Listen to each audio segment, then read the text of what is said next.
Hello mga ka-extra! So, in this video, pag-uusapan natin ang isa na namang legit app na kung saan tayo pwedeng kumita ng walang nilalabas na puhunan at gamit lang ang ating cellphone at wifi or internet connection. Yes, tama yung narinig nyo dahil sa app na to, pwede tayong kumita ng mga points just by playing games, answering surveys, app testing, watching ads, at marami pang iba. Pero bago ang lahat, kung bago ka pa lang sa ating channel, please don't forget to subscribe and hit the notification bell para naman updated ka sa mga earning tips and apps na i-upload ko pa.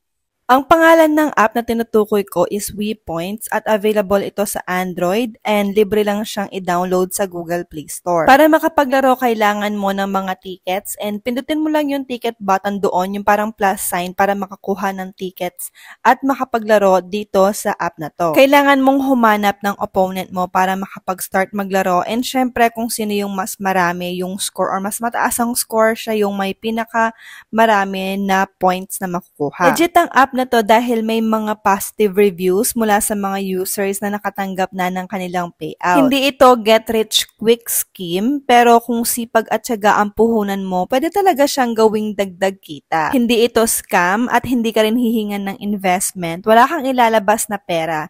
Effort lang talaga yung kailangan. Yung unang paraan para kumita ng mga points dito is through playing ng space game nila sa loob ng app. Parang arcade style siya na kung saan kailangan mong barilin yung mga lumalabas na mga stones or parang space stones or something, and then ayan nga, nakakakuha ka ng mga points doon or tumataas yung scores mo depende sa dami ng mga stones na nababaril mo. Syempre, habang ikaw ay nakakarami ng mga score, meron kang chance na maging winner sa opponent mo, tapos ikaw yung makakakuha ng malaking points. At yung mga points na yon, yung pwede nating i-convert into real cash na kung saan nga natin pwedeng gamitin yung Maya, GCash, tsaka PayPal. Simple lang siya pero nakakatuwa at hindi boring. Perfect sa mga gusto ng casual games habang kumikita ng extra. Yung susunod na pwedeng gawin dito is yung app testing features nila. So, bibigyan ka ng mga bagong apps na kailangan mong i-download at i-test. Bibigyan ka nila ng instructions kung paano makakakuha ng mga points na pwede ngang maipon. Yung susunod naman, pwede ka rin kumita ng mga points sa pagsagot ng mga surveys. Karaniwan tungkol sa mga produkto, serbisyo, or simpleng opinion mo. Siguraduhin lang na honest ang pagsagot mo para tuloy-tuloy kang makatanggap ng mga surveys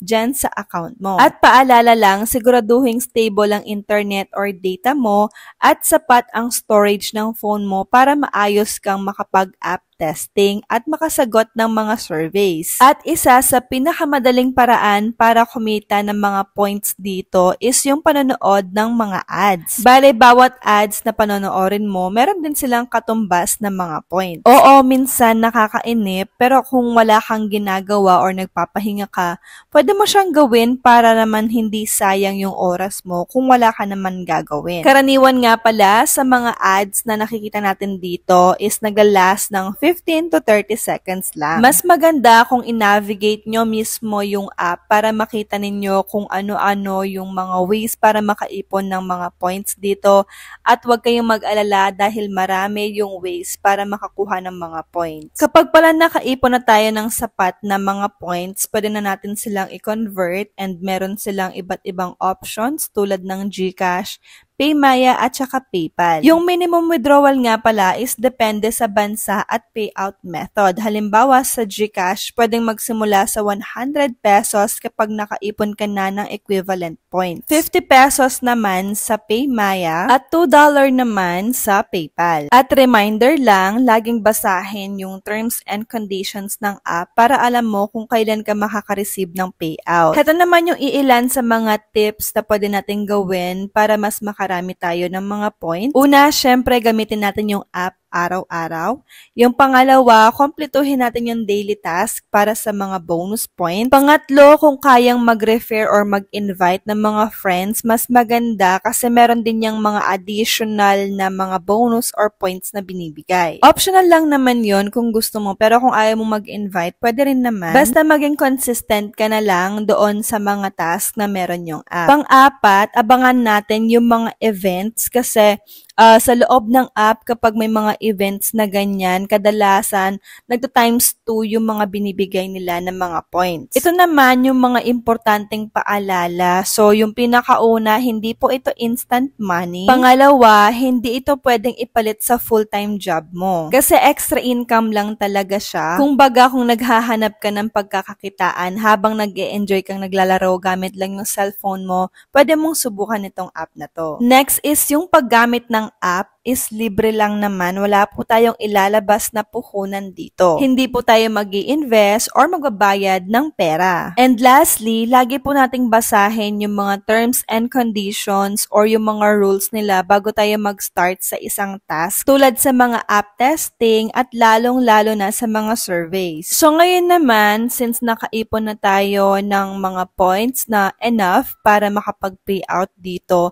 pag-usapan naman natin kung paano natin kukuhanin yung mga naipon natin at kung paano natin sila i-convert doon sa pinili nating withdrawal or payment method. Pumunta tayo sa homepage at pindutin natin itong wallet na to sa taas para makita natin yung ating payment method. Piliin natin yung amount and make sure na sapat yung ating mga points na naipon. Tapos pindutin natin siya at ilagay itong mga kailangan nila para alam nila kung saan isi-set. At pindutin lang yung redeem and then i-check kung tama yung info at pindutin lang yung yes. And as you can see dito sa ating My Redemption History, ayan na lumilitaw na yung 100 pesos na sinubukan nating i-pay out. And heto naman yung proof. So pumasok siya kinabukasan September 9 dito sa ating e-wallet. Bali 24 hours yung hinintay ko para pumasok yung payout ko doon sa aking pinili na withdrawal method. At ayun nga mga ka-extra, sana nakatulong ang video nito para magkaroon kayo ng idea kung paano kumita ng extra gamit lang yung inyong mga cellphone. At kung nagustuhan mo itong video na to, huwag mong kalimutan na mag-like sa video, mag-comment, at syempre mag-subscribe na din sa ating channel at i-hit ang notification bell para naman updated ka sa next video na i-upload ko pa. Maraming salamat sa panonood at happy earnings!